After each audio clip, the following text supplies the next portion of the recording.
afectaba a las garantías sindicales. La Suprema Corte de Justicia determinó que era una materia federal porque en la Constitución, al decir el Estado, se refería a la federación, nunca aclara por qué, y que entonces era federal. Entonces, como el mago en un espectáculo, de un sombrero, se metieron una norma local y salió una norma federal, gracias a la Suprema Corte. Y así vino funcionando hasta el año pasado, que hay una reforma constitucional que establece que es una materia federal, que se establece la facultad del artículo 73 de legislar esta materia, y ya cumpliendo con todos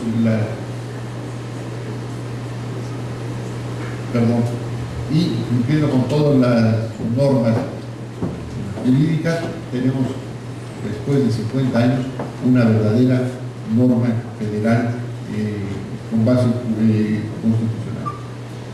Es una ley que surge y que tiene una vida también azarosa. La primera ley es del año 56, se le encarga a un departamento de la Secretaría de Educación Pública. Luego, en el año 62, hay unas reformas a esa ley, pero que en realidad es una ley nueva, que aparece como reformas a la ley del 56, pero con tal cantidad de reformas que estamos hablando de una ley nueva, y se crea una dirección de derechos de autor.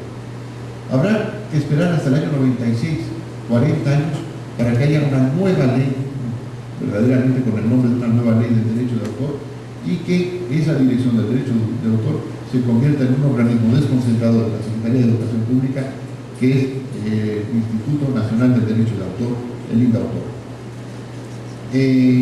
La reforma constitucional es el paraguas general que protege la actividad cultural en dos grandes áreas: la propiedad industrial, que son patentes, marcas, denominaciones, mejoras técnicas, y que tienen fundamentalmente un contenido económico y un ámbito comercial. Estamos hablando del INPI, del Instituto Mexicano de la Propiedad Industrial. El otro gran ámbito, que es el que nos interesa a nosotros, es el derecho de autor, que si bien tiene una parte económica, lo que más le importa a las personas que exigen la protección es los aspectos morales de su relación con su creación y los aspectos personales de su imagen propia como autor. Y esto se darán ustedes cuenta en los litigios que se presentan.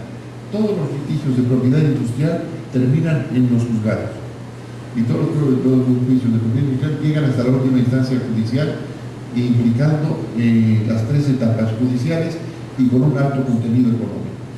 En cambio, en derecho de autor no pasa esto. Las controversias que surgen tienen una primera instancia, que son unas juntas de adherencia en el Instituto Nacional del Derecho de Autor, en que una parte reclama la intervención del INDAUTOR, el INDAUTOR convoca a la parte demandada contra la que hay una queja, que tiene la obligación de asistir, pero no de llegar a un acuerdo. Pero el 98% de los asuntos se resuelven en esa instancia. O sea, no es un problema económico, es un problema de que reconozcan mis derechos, mi imagen, mi autoría, mi relación con la obra. ¿Qué tiene o qué protege el derecho de autor? Tres áreas fundamentales: el derecho de autor propiamente dicho, que vamos a ver el qué es; los derechos conexos, o lo que los americanos y los franceses llaman los derechos vecinos, los derechos que van junto con el de autor, pero no son de autor, que también vamos a ver qué hay. Y en México, una cosa especial que no tiene parangón en otra legislación, que son las reservas al uso exclusivo, que también vamos a ver qué es. ¿Qué contienen los derechos de autor? Bueno, los derechos de autor tienen fundamentalmente un contenido patrimonial, que es la posibilidad que yo tengo de cobrar regalías por la explotación de mi obra. Y eso sí entra en el ámbito comercial, y todos los que son autores sabrán que ningún escritor lo hace por el lucro que le produce producir una obra, el escribir una obra, el componer una composición artística. Evidentemente no es despreciable por ningún motivo el recibir determinada cantidad, todo lo contrario, pero no es, yo creo, el hecho fundamental de quien se dedica a esta actividad. Hay otras actividades muchísimo